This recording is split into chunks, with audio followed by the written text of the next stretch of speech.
Next up, we have Frédéric Vallée-Tourangeau. Frédéric obtained his PhD from McGill University. His research has explored causal and Bayesian reasoning. He draws inspiration from Hutchins, Latour, and Malaforas. And so he's been working on problem solving from a distributed cognition perspective, seeking to better understand how new ideas are distilled through action. He has edited Insight on the Origin of New Ideas. In collaboration with Stephen Cowley, he edited Cognition Beyond the Brain, which is now in its second edition. And in collaboration with Lyndon Ball, he is editing the Routledge International Handbook of Creative Cognition. And alongside that, he is another contributor to the Art of Serendipity. So, but I don't think that's part of his talk at the moment. And he's going to be talking about creative problem solving in the repugnant kitchen. So I will hand over to you, Fred. Oh, thanks. And thanks, Wendy. It's a pleasure. I caught your talk this morning, and when I turned on the camera and I saw myself go, oh my God, I better turn off the camera, but I'm a bit more awake now. I'm going to share my screen, hopefully without too much difficulty. Does everyone see these slides? Yeah, we can see them. They're not on slideshow yet. Sure. Okay. Let me start then. Thank you. All right. Yes. Philosophers of science and historians of ideas would like to avoid the world of the laboratory, that repugnant kitchen in which concepts are smothered with trivia. This is a line from Latour's. We have never been modern. What does he mean by that? Well, Latour is very big. Well, as you may know, some of his earlier work as an ethnographer in a scientific laboratory. He's very interested in how reality is constructed. And of course, that expression lends itself to all manner of misinterpretations and of course generated tons of controversy. What I mean by constructed is that, in fact, when you look at science in the making, you realize that access to the world is certainly not very direct. And there's a number of intermediate steps that bridges a very fuzzy world into very specific facts about the world. And so I adopt in the work that I'll present, and generally in my work on creative cognition, that kind of constructivist perspective on this. And I'd like to take you to my repugnant kitchen. And certainly I'd like to show you what I think is a very important, a very big idea, that is to say how one thinks of something new from not knowing that idea. That is to say, how does the organism, the agent, the creator transforms itself from a state of not knowing to a state of knowing. And one of the ways with which we've looked at that is with what are called insight problems. Here's an insight problem. Some of you may have heard me present this before. This is work done in collaboration with Wendy and others. In this very simple problem, participants are asked to change the configuration of this triangle that points down into one that points up. Certainly, it's very easy to conjure up a triangle that points up. That's not very hard. There is a very nasty constraint, though, in producing the solution.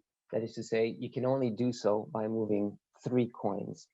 And so the new idea here is not so much, of course, the idea of a triangle pointing up, but rather to identify the critical coins to be moved to produce the solution.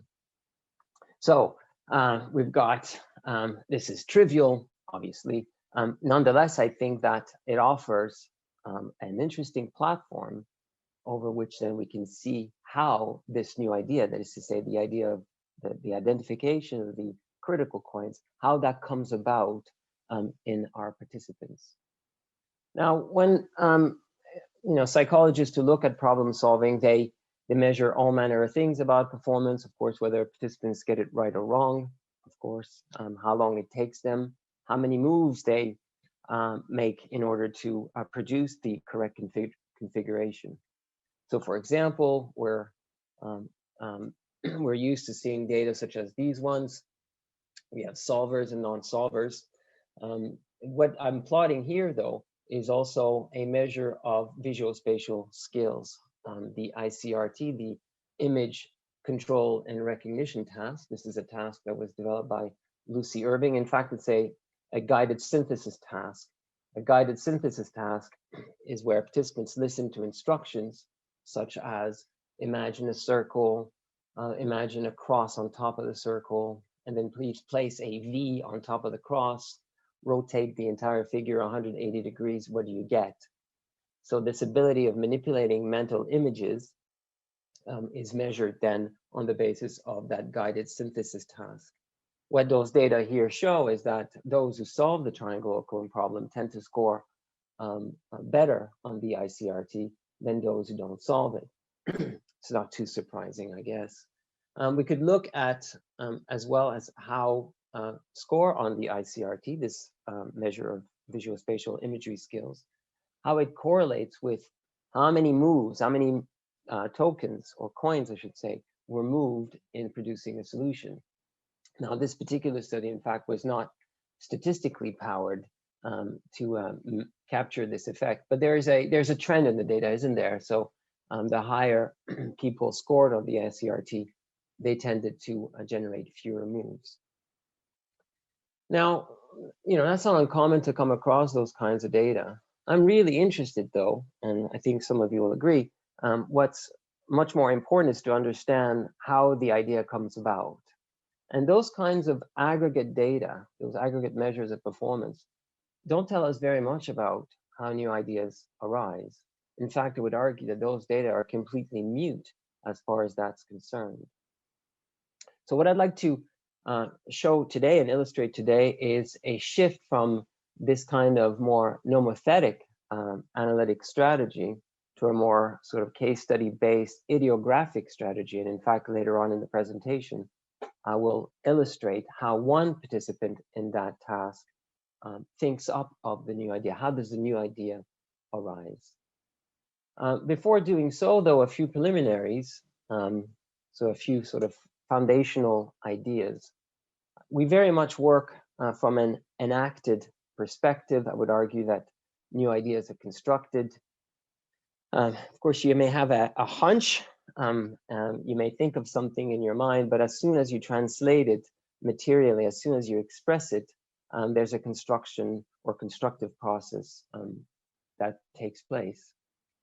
Now, if we want to look at how ideas are constructed, you need to design an experimental procedure where construction is possible. So that is to say, where people can act on an object, how they can manipulate that object, how can they build that object. So we've got to have a procedure where participants interact with the world. Sometimes we refer to those as a first order problem-solving environment, in contrast to a second order one where people are given a riddle, say, possibly even without pen and paper, and asked to solve a problem. The object in our experiment will be a model of the solution or a model of the proto-solution at different stages of construction. Now, what's quite important as well, in order to capture at a quite granular level how the new idea is developed, you need to instrumentalize the procedure in such a manner to enable you in a manner that offers a window onto the constructive process. So then it encourages a shift, as I anticipated just a few seconds ago, from a nomothetic aggregate performance indices to a more ideographic qualitative description of the process. Let me illustrate how we go about instrumentalizing our procedure. So we use the triangle or coin. I realize that I haven't told you how you go about solving this problem, how you discover the right idea for this problem. Of course, some of you have heard me present this before. You probably know it already. Anyhow, but I will illustrate how this is solved in a few minutes' time. First, you need to label the coins. You label the coins in such a manner that you can trace their movement. So it's important to know where the coin J goes and the coin R goes and so forth. So minimally, then you label the coins. That's good, and then you lay this configuration of coins onto a set of coordinates on a grid of sorts. And so we've got a 9x9 grid with numbered rows and labeled columns. And then when we can then trace the movement of a coin, say coin X, in a specific area on that answer grid. In addition, and we can think nostalgically on pre-pandemic times, we brought participants into an observation lab. We had different camera angles. And so then we had rich video evidence, rich video data then that could be coded, and from which then we can extract or map the trajectory of the object. That is to say, how the object was constructed, how it was modified over time, and indeed, how then the new idea progressively got embedded and embodied in the object. By that I mean the model of the solution as the participants were working on it. Before illustrating a specific case study, though, a specific analysis of how our participants solved this problem, let me say a few things. What's very common, indeed, these inside problems are designed in a manner to encourage an incorrect interpretation to facilitate an unproductive way of solving the problem. Why these so-called inside problems are so interesting for psychologists is because then it gives you an opportunity to see how people overcome an impasse or abandon an unproductive way of solving the problem. So a very common initial strategy that participants adopt when they start working on this problem is simply moving the coins up. And if you move the coins up this way, clearly you change the configuration of the triangle and then you make it pointing up. But now you realize that you've moved 6 coins and the solution to the problem involves only moving 3 coins. So obviously that doesn't work. So you'll see when I'll present the case study in a few seconds time, you'll see that that's a very common tendency among our participants to simply migrate the coins up. Right, what I'll show you next then is a schematic animation of a particular participant working on this problem. Why I think it's interesting is because it reveals how the new idea is constructed. And that construction, of course, is revealed by the nature of the object as it's dynamically modified over time. So you see the 9x9 grid. The coins here are represented by their letters. You'll note as well that I've color-coded the Q, W, and the R. These are the corner coins of the vertices. I color-coded them for the purpose of this illustration. These were not color-coded for the participants. In fact, these are the coins that must be moved, and only these coins to produce a solution. In the right panel, I'll also show 2 data series. They're mildly interesting. On the primary y-axis is a migration ratio. It's an index of sorts then that captures how close to the normative configuration the current object looks. The target migration ratio is 0.67. I'll spare you the details, although if you're interested in knowing how that's calculated, I'll be happy to answer questions about this later. On the secondary y-axis, it's latency per move, simply how long it took between 2 trials or 2 actions as it was. So let's see what that looks like.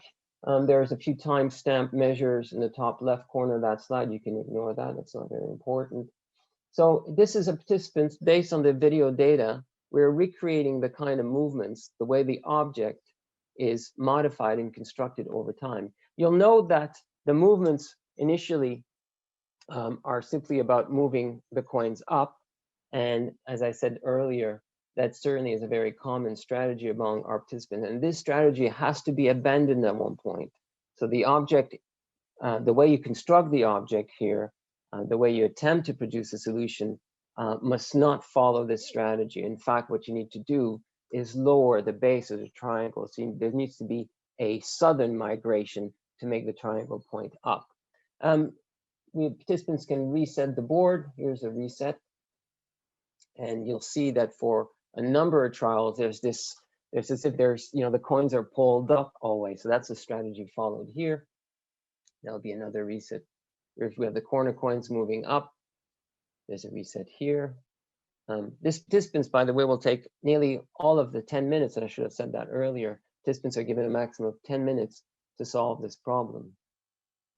There's an interesting bit here coming up where the latency per moves increase tremendously. And if you look at the migration ratio, which is, as I mentioned earlier, it's an index of how close to the normative configuration the object is. This is a behavioral marker of impasse. That is to say, the participant becomes quite sluggish. The time between each move gets longer and longer. And as you can see, the object that's being constructed nowhere near looks like the right configuration. The participant perseveres and resets the board. More movement. Now, something interesting is going to happen here, and maybe we could talk about why it happens. So on move 46, what the participant will do here is move one of the corner coins down. So the participant will move the W down. And now we've got an interesting object, because what that move then, or what the resulting object triggers, is the movement of the other corner coin Q. And now the base of the triangle is established on row 7. And certainly the object, as you can see now, the object is very interesting. It looks much more like the answer to be achieved than any other configurations before. So through the movements of these coins, now we're finally the participant has finally fashioned quite an interesting object that then helps the participant possibly think, okay, I know how to construct the solution. And in fact, here, the participant will make an announcement. That is to say, the participant will call in the experimenter, will say, yep, I know what the answer is. You've got to move Q, R, W, and X. But of course, that's 4 coins, and that's the wrong answer. So the board resets. But this time, though, the participants is well positioned to create the answer relatively quickly. Not instantaneously, mind you. The latency per move are still around 5 seconds. But there's more of a plan now, as it was. Certainly, the triangle needs to be constructed again, but the participant is much more assured in the moves that resulted in the answer.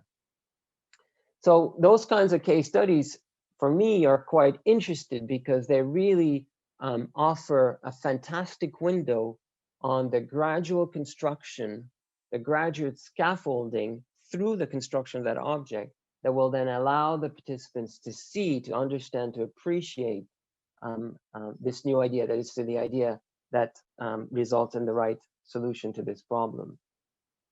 There's also in my book, at any rate, the nature of epistemology, that is to say, how a participant gets to learn and know about the solution, is really tightly interwoven with the very nature of the object that's being constructed. So just maybe walks a bit philosophically here, the ontology of the object then stabilizes in its normative configuration at the very same time as the participants learn about it. So there's a co-respondence. They co-respond together, the ontology and the epistemology here. I'm happy to continue. I know that Wendy wanted to have a discussion at one point. Maybe let me say perhaps one more thing and maybe open it up for questions now, and then I'll have a few more slides later on. Let's go back to the aggregate measures of performance. As I mentioned earlier, we can profile participants in terms of, say, their visual spatial skills. And we find that those who've got better skills in terms of visual spatial imagery, that are more likely to solve it. We can engage in all manner of correlational analyses. The red dot on the slide is the participant that I just illustrated. That's the case study. We drew the schematic animation is based on that participant's movement and their work on constructing the right answer. So certainly on the basis of these aggregate data, we cannot know how the new idea came about. So we can't say very much about creativity at all. It's only been when we engage in a much more granular analysis, when we look at case studies, that we get a much better idea of how ideas are constructed. Wendy, would you like me to stop now, or? And we could, sorry, that was good timing because the train just went past. So I have a 20-minute gap now before the train will go past again. So maybe if there are any questions, we can, if you people want to put them in the chat. A reminder that you are being broadcast on YouTube. So if you don't want your voice broadcast to the world, well, I think there's 3 people watching on YouTube. But if you don't want your voice broadcast to those 3 people, then do put a question in the chat. Otherwise, feel free to unmute. Okay, so oh, Todd, go. Hello. Hi, Todd. Yeah, hello. I had a question, is that in some recent work with Giovanni Corazza, who will be in here later today, we were working on a 4-quadrant model in which we got intelligence and creativity lined up with how much the time is constrained or loose, and how much the problem-solving space is constrained or open. And insight type problems, like you showed, are quite constrained in their problem-solving space, and the time is constrained. So I found that fascinating, what you showed. But I wonder how much what you find about this kind of getting your idea problem is relevant in the other quadrants, which would be much more open problem solving space and much more open timing. Yeah, no, it's thanks for the question, Todd. It's great. You know, I wanna rewrite the history of creativity based on the triangle of coin problem. And you make very good observations. There's it's very constrained, certainly, and there's this normativity to this problem, right? That is to say, there's a correct answer. And when we talk about discovering the right idea or the new idea here, it's the correct idea. And in that respect, then it doesn't offer, it's not representative of creativity in how, say, a sculptor or a writer enacts creativity over time. And I get the point entirely. In fact, it's a bit the other way around. You know, I think I draw a lot of inspiration from work on, I mentioned Latour, and I'll mention him again later this morning, but on the constructive process and the enacted process of creativity. And indeed, a lot of inspiration from material engagement theory that has been developed by cognitive archaeologists, for example. In fact, so we take these very big ideas and we had teleport them to the repugnant kitchen that experimental psychologists lab, and especially those who employ inside problems, to explore then how these ideas of interacting with the material world, constructing a solution, how then also sheds a different type of light on inside problem solving. So I hear you entirely, and I think, of course, the application as far as inside problem solving are quite limited, but I think they illustrate, at least in my book, they illustrate, I think, fundamental principles of how new ideas are generated in and out of the lab.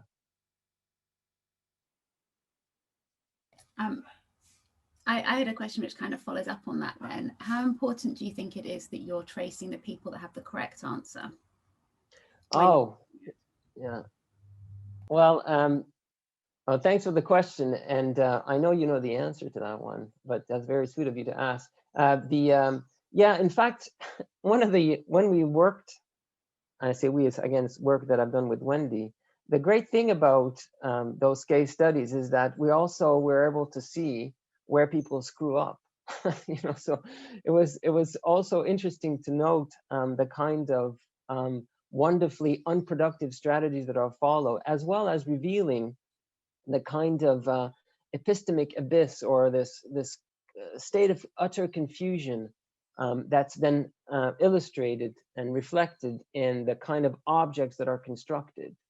And that's, again, that kind of first order interactive procedure then also enables you to better understand when people don't understand.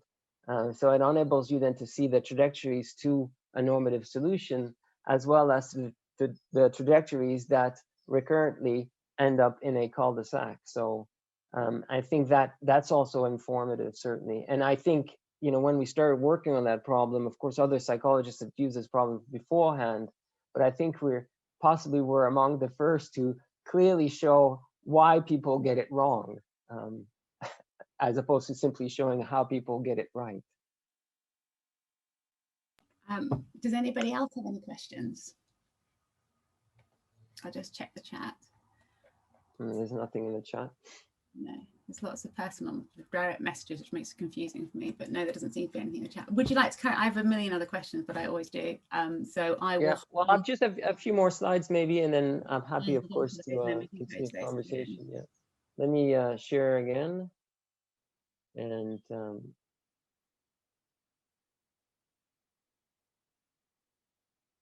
yeah, you see that? Yeah, okay. Oops.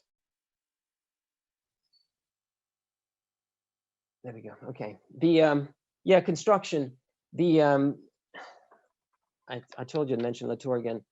Whenever we talk about something being constructed, there's a number of things as well, a number of interrelated aspects and concepts to the process of construction. One is faire, that is to say, you make an object do something, and that's interesting, and perhaps it's also an opportunity to talk. And although I won't, but I'll be happy to engage as well in some reflection on serendipity here. Is you're not completely in control of the object once you make it spin, right? So and so to make an object do something is in itself an interesting source of information. It problematizes agency, and I think that's been hinted at earlier this morning and possibly before. So when Latour said the direction of the action is uncertain, what he means here is that, well, once you start interacting with this object, once you construct the object, maybe the way you change the object reflects an idea of yours that you had, some kind of hunch, or that's something that's triggered by the object, right? So you could think of agency as being distributed. It's the old reflection that sometimes, you know, puppeteers will say that the puppet make them do something. So there's or the sculptor would say the clay make me do something, right? So there's an interesting distributed aspect to agency from a constructive perspective. The third aspect of construction is that the result of the construction can be evaluated as being good or bad. So, you know, Latour is quite sensitive to the criticism that this constructive perspective means that, you know, everything, if you think things are fabricated, it makes it sound as if that everything goes. Well, no, not everything goes. You know, a house that's poorly constructed will crumble, or, you know, there are constructions that are better than others. And I think that's also illustrated in how participants went about solving this problem. Sometimes the object is not a very interesting object, right? It's not that it crumbles, but certainly it encourages a reset. They start again, they go back to the drawing board, but at one point in the trajectory, the object is a much better object, and then that triggers additional behaviors that will eventuate in the solution. Let me say a few more things, sort of a few final observations. I take Todd's point on board completely. But mobilizing the worldly phenomena of creative problem solving, well, at least on the basis of inside problem tasks at any rate. So requires, if you want to study that in the lab, I think it requires an interactive environment, certainly an environment that enables you to manipulate, modify, shape an object, and then the different phases of that object, and also offers a map on a map of the discovery process. The object, as I mentioned earlier, is a physical model of the solution or the proto-solution. the object and offers an interesting visual and physical presentation of the different stages of construction. When the agent is first confronted with this object, the solution is invisible, so they don't have the idea. The idea will be constructed through interaction. Clearly, the agent must accept to use the object and must manipulate the object. In fact, and on the basis of Wendy's previous work, we know that even though you can design an interactive procedure, some participants simply refuse to engage with the world. So even though they can interact with the object, they won't do so. And certainly we've observed that in our work for example, on word production tasks, anagram solving tasks. My colleague and spouse, Gail Vallée-Tourangeau, worked on Bayesian reasoning, where she asked people to make Bayesian inferences on the basis of manipulating cards. Some participants don't manipulate the cards much at all. So participants have to be willing to connect themselves to the world as it was and interact with it. Now, as part of the construction process and some, the distributed nature of agency, sometimes the change in the object also prompt new actions. So they trigger a new way of thinking just by their own changes, their own evolution. Now, it's important to design. If you do this under laboratory condition, you need to design your procedure and you need to instrumentalize your procedure such as to allow you the granular mapping of the evolution of that object that embodies the new thinking. And in turn, on the basis of that granular coding, the creative cognition researcher can create our own inscription devices. For example, the schematic animation I showed you. I also showed you data series on the migration ratio, on latency per move. These are all new objects that are created by the researchers that also help the researcher communicate and think about how new ideas come about in their discussion with their peers and the scientific community. That's it, really. Please stop sharing. Okay, fantastic. I may jump in to defend you from Todd as well, because the work that I've been doing recently, which is a focused cognitive ethnography and charts in micro detail the creation of a set of 2 wooden cups, which for those of you going to the MIC conference will probably see and hear about, and anyone that doesn't know me will have seen and hear about it, displays almost exactly the same sort of behaviours that we saw in the lab. So I think there is, I think that there are crossovers and benefits between these things that may not be immediately apparent from the outset. So I don't think we need to write them all off entirely straight away just because they are artificial problems. So I accept they are artificially created problems. I do wonder whether, and there's a lot of artificially created problems as well in so-called true or artistic creativity. That may well, with artificially imposed constraints and all sorts of things, and then naturally imposed constraints that narrow the problem space as well. So yes, does anybody have any further questions for Fred before I unleash my million number of questions? I'll just give people a second. Just a reminder again that, I forgot as well to remind you all to do the selfies. Those of you that have been here, I'm not doing a very good job as Vlad replacement, but those of you who have been there will remember that we're trying to get as many people taking selfies of themselves in front of the screen participants. So if you are that way inclined, and I'd like to also thank Vlad as well, not Vlad Lavenu, but Vlad Kolsev, who has been making wonderful sort of posters of all our talks as we go along and sharing them on Twitter. So thank you very much for that, Vlad. Does anybody else have a question?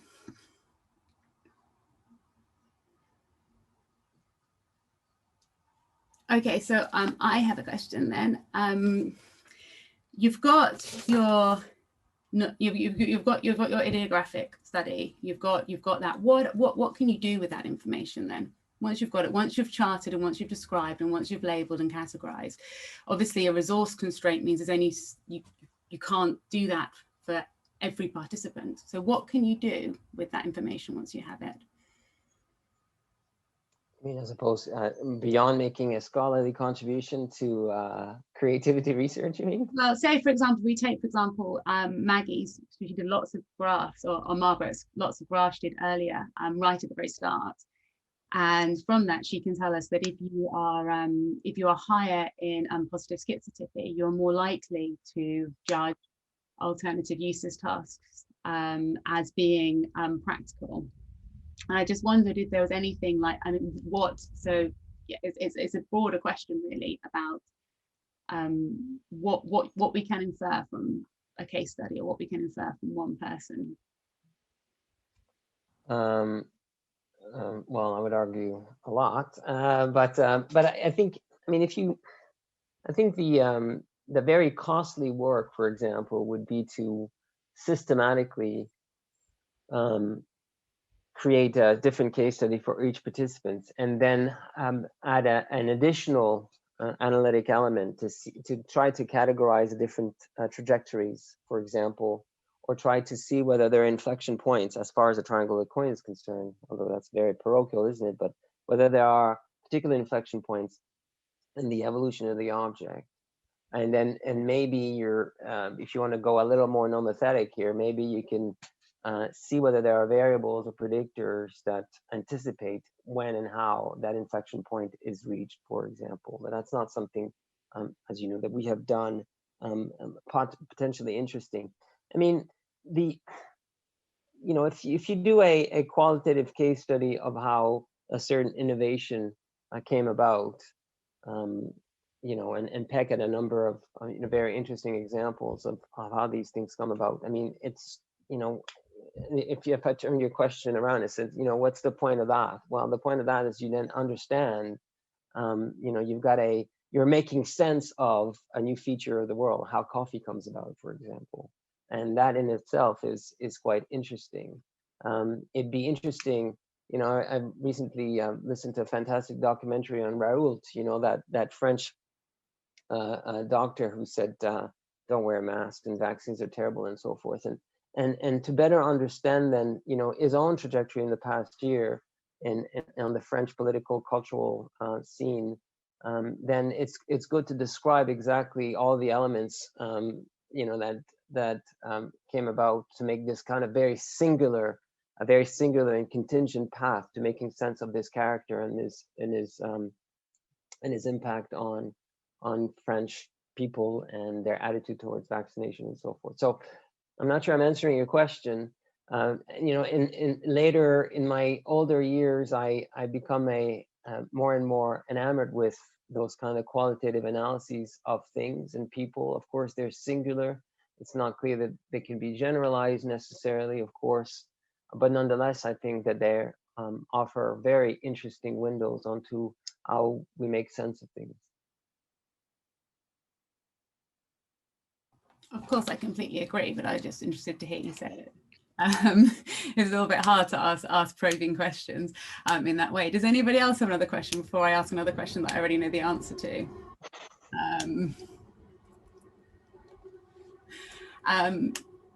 No, okay. So I have a probably a more I go back when you're talking about waxing sort of philosophical, but can you pick a little bit more when you said that the object came into being as the participant understood and discovered it? So this kind of this co-respondence, as you called it. I wondered if you could talk a bit more about that.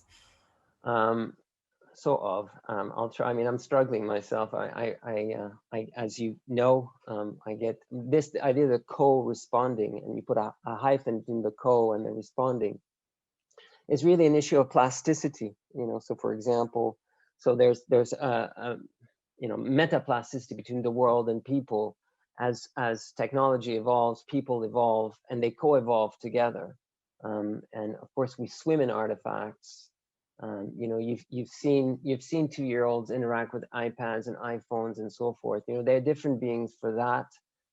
They themselves will create new things which will impact how they think and how subsequent generations think. So there's this constant toing and froing. There's a wonderful transactionality between the things we create and how they, how they affect us. So the world undergoes changes, and we undergo change that we also manufacture. So I think there's a largely a virtuous cycle. Sometimes it's less virtuous, of course, but so this co-responding then is that plasticity. So as you're in the very process of articulating a thought that is of materially engaging with some medium or other to express that thought, it may be a sculpture, a painting, a technological innovation, an essay you're writing, you're creating an object, so you're changing the world, right? And the ontological status of the object is quite unstable initially, but you're also unstable, right? And and then as you work on the object more, the object then has a certain ontological trajectory, may achieve some kind of ontological stability as well. And so are you yourself. You're undergoing some change in yourself in the very process of making it. So that's the co-responding and the correspondence between object and subject. And I think it's very similar to what Malafors talks about when he refers to plasticity and metaplasticity. Thank you. I just if you do want to say something, you can pop it in the chat, or we can just carry on having the conversation for another 4 minutes. Potentially, it might be worth introducing Malafors, because I think his work is important. And actually, Ben talked about creative thinking as well, and it also informed my talk as well. So maybe you'd like to talk a little bit about that idea of material engagement, or how, maybe you wouldn't look, your eyes flashed open like that. Okay, so I suppose another question would be then, how useful do you think, do you think that you would carry on with the same task over and over again, or do you think it's worth looking at different tasks and seeing how this thing could work? Like, how do you see this evolving?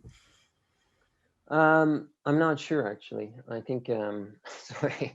I mean, yes, just as well to echo what Todd was saying, I think that experimental psychologists who think we can answer big questions on creative cognition just by looking at inside problem solving, I think that's a little provincial there. I think you got to move on as well. But the difficulty of moving on is because those kinds of tasks, lend themselves to really nicely controlled, tightly controlled environment. The instrumentalization that I mentioned earlier, with the video data and so forth, then there are synergies there, and you can understand why it's attractive to work with those kinds of tasks. We've used different types of inside problems, also generate a fair number of case studies on how people then generate solutions. But you've got to go beyond that, certainly, and I'm keen to also move beyond inside problem. As I've worked on other types of reasoning problems. I mentioned the work that my spouse did on Bayesian reasoning, for example. There's work on causal reasoning where you try to better understand how you can materially scaffold your thinking in a manner that then enables you to make better inferences.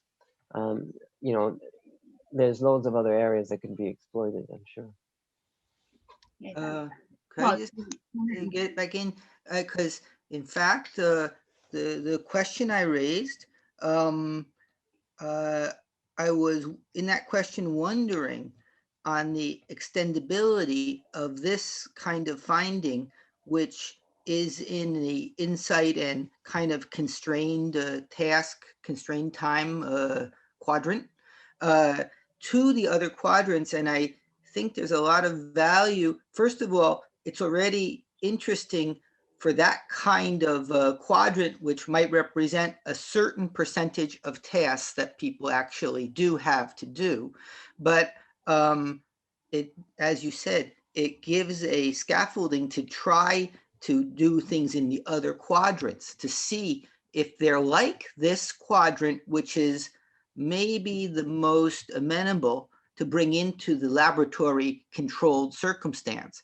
And so in any case, just wanted to say that I think it's an open question. Maybe people do the same kind of thinking they do in this constrained situation in the less constrained situation, because that's part of their habit of thinking.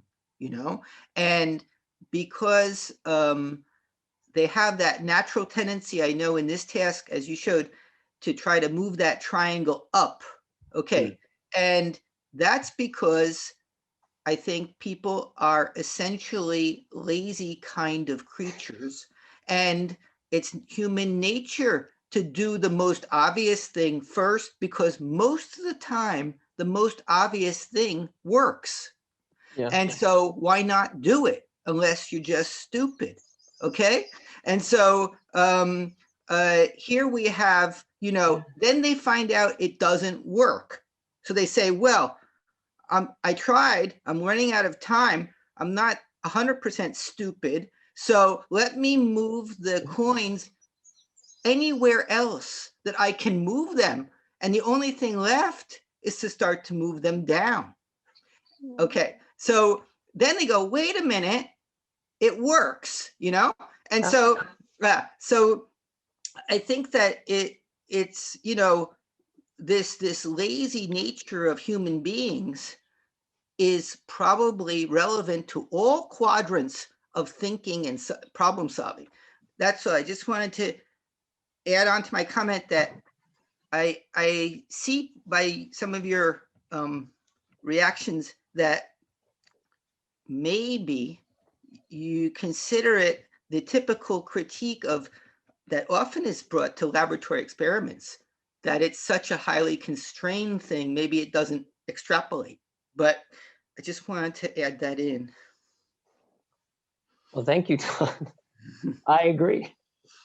I think it extrapolates more when you put it in a first order environment, because I think, because then you have something more interesting than just normative solutions, and you can understand what people are actually doing. Thank you very much, Frédéric. I'm going to leave that there then. Thank you very much.